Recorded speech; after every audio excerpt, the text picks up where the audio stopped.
Kira, thank you so much for coming on the show. It's so good to see you. And you, thank you. I love that room you're in. What room are you in?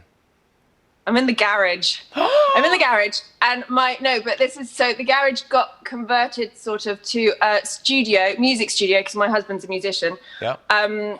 But I've basically been told that I'm not allowed to touch anything if I'm in here. He's like, So like the terror, I don't know what all of this stuff is, but like he's literally been like, you touch anything, I'll know about it. So I'm kind of sat here like this in the garage. No, yeah, exactly. So that's where I am. There's little nodules and knobs and things that you go, oh, if you mess with one thing, no. No, and I had to plug my phone in and thing, and he's like, whoa, what are you doing? And It's like, so, I mean, everything is. Don't even look at it. Don't even look at it. Yeah. It's the room of terror. It's so I'm in here.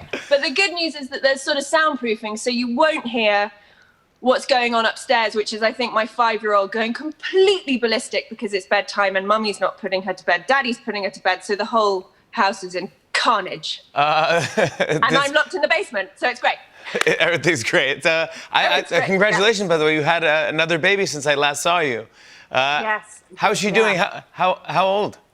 She's good. Well, she's a year now. And we went into lockdown when she was about 6 months.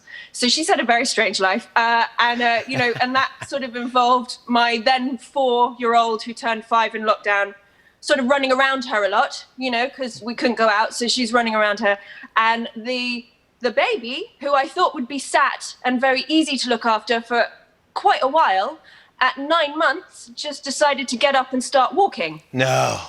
Which I didn't even think was possible, because her feet were like this. It didn't look physically possible. Her feet were that big. I love those babies. Yeah, I know that. There's been little tiny, big butts and like tiny little feet. And I think at any other point, if we hadn't been locked down, I would have been like, whoa, my kid's a genius. Yeah. And as it was, I was just like, sit the down. We are not ready for this as well. Like, come on, just go back to crawling. She crawling. Skipped over crawling. She didn't crawl at all. Like, we'd put her on her belly to crawl, and she'd look at you like, what the are you doing? It's like, this is ridiculous. Let me show you what I'm about to do, and starts walking around. So it's walking. We talked about your oldest daughter obsession with Paw Patrol last time. Is she still on that phase, or no? Something else? No, that phase is gone, and now it's the Beatles. Oh, how fun! Yes, I mean, yes, it is fun. It's fun. But it's like, it's really obsessive. So it will be, she knows all of the film. Well, there's 4 films, which, I'm a fan of the Beatles, but the films aren't that great. But we watch the films on a loop. So Hard Day's Night, she literally knows all the words to Hard Day's Night. Every time it's Paul McCartney is her big one. And every time Paul McCartney comes on the screen, she just screams.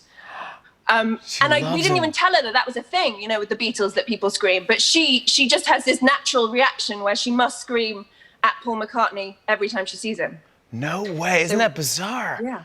It's quite weird. How'd you get her into it? Is that you or your husband? It was not me. It was the person that this belongs to. Yeah.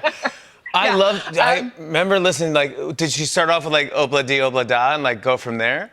Yeah, we did a bit of Obla Di Obla Da, and then you think, oh, it's going to be Yellow Submarine, and it's not. But her favorite album is Abbey Road, and Oh Darling is her favorite track. I mean, she's deep in. She's deep in. And before that, last year it was Kate Bush, and she was so obsessed with Kate Bush that if we wanted to listen to anything else, we had to pretend that they were related to Kate Bush in some way.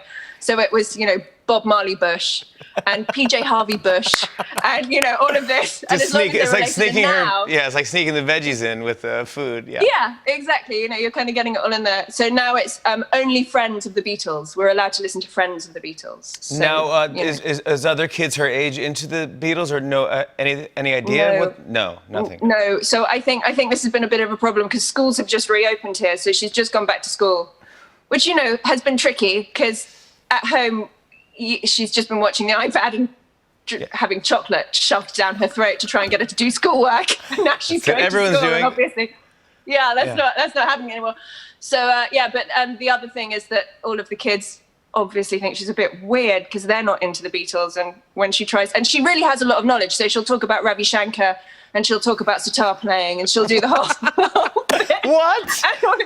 That is awesome. Really, so I think that's what we managed to do during lockdown was create a Beatles maniac, but maybe reading and writing not so much. No, hey, look, you start with the Beatles. That's a good investment. So far, her record has been 9 hours listening to them solidly. Wow. And it's been intense. But she does actually, at the moment, she's saying that what she really wants for her birthday party when she's 6 is a Beatles birthday party. And she wants it Sgt. Pepper's themed, and she wants to go as Paul McCartney, which I'm so hoping happens. But I feel like, she's back at school and all the kids are looking at her like she's a freak, and it's going to be like Princess Sparkly Unicorn Party, That's where I'm at too. I'm a Princess Sparkly Unicorn, yeah. But you could throw in a couple Obla-Ds or Obla-Das. Yeah. Yeah. The Walrus Man will maybe come into the Princess Sparkly Party at some point. Right? Why not? I was reading not? that you had an obsession growing up that wasn't as popular in other kids' houses. Yeah. It was The Godfather. How did you watch The Godfather? Well, I was about 11 or 12, and I think, it's back at the time when we had VHSs, and my parents had the video, so I stole the video. I think I'd watched it. I really remember watching it through the banisters of the stair, and being like, this is the best thing that I've ever seen in my life. And so I stole it, and I'd watch it secretly. But so much that I actually knew the whole thing off by heart. I was completely obsessed, and I lost friends over it, because friends would come over, and I'd be like, right, we've got to watch The Godfather. And they'd be obviously more interested to Princess Sparkly things. Who did you like being? Were you Marlon Brando? Were you Al Pacino? No, I was Al Pacino. I was Michael Corleone. Oh, so you were slowly closing your door and stuff. Yeah. And, that kind of psychotic, sort of quiet, brooding power. I mean, I loved it. Literally when I was 11. Power hungry 11, wannabe mafia boss. You can see it, right? It's obvious in my casting. That's what I should be. Now I'm gonna look more. Now every time I look at your films and be like, oh, she's doing Al Pacino right there. I could see it. Yeah. That's the Al Pacino moment. Yeah. Can I tell you this is a real true thing? This is before I was even researching you coming on the show. The last 2 days, 2 of my friends, separate friends, told me that they watched Pride and Prejudice and how much they loved it. Oh, that's nice. And I go, that's so bizarre. I go, Kira's coming out today. I go, I just had these discussions with 2 separate people about how much they love it and they love the direction. People were talking about Joe Wright, and I was saying how fun he is. And I hung out with him years ago and we had just a fun, but I'm like, it is great. I haven't seen it in so long, but it's bizarre that it is you're on all these different lists of quarantine viewing. Am I?